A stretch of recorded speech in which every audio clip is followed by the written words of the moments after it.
হাদির জানাজা প্রমাণ করছে জুলাইয়ের আগুন নেভে নাই, বিপ্লবী ছাত্র জনতা ঘরে ফিরে যায় নাই।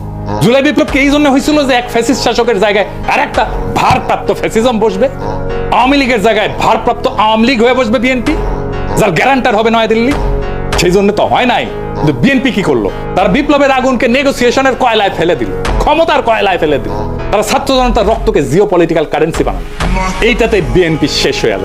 এই দেশের মানুষ একটা জিনিস সহ্য করতে পারে না, সেটা হইতেছে বেঈমানি। বিএনপি জনতার সাথে, শহীদের রক্তের সাথে বেঈমানি করছে, বিপ্লবের সাথে বেঈমানি করছে। আওয়ামী লীগ ক্ষমতায় ছিল ইন্ডিয়ার জোরে, এখন বিএনপি ক্ষমতায় আসতে চায় ইন্ডিয়ার সাথে বোঝাপড়ায়। দুইটারই একই রূপ, শুধু উপসর্গ বদলাইছে। আর মানুষ সেটা বুঝে গেছে।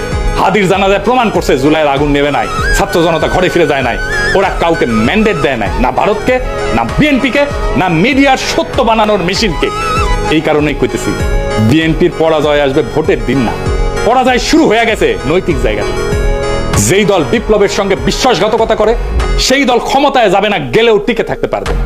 ক্ষমতায় যাক বা না যাক, ইতিহাস তাকে ক্ষমা করবে না।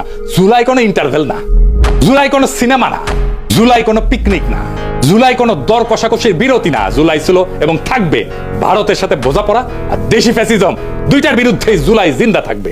এই সত্য যতদিন থাকবে ততদিন বিএনপির এই বোঝাপড়াই তাদের সবচেয়ে বড় রাজনৈতিক আত্মঘাতী সিদ্ধান্ত হয়ে থাকবে। পরাজয় শুরু হয়েছে, ওই বিশ্বাসঘাতকতার দিন থেকে পরাজয় শুরু হয়েছে। জুলাই শেষ হয় নাই, জুলাই বিশ্বাসঘাতক কাউকে ক্ষমা করবে না। ইনকিলাব জিন্দাবাদ।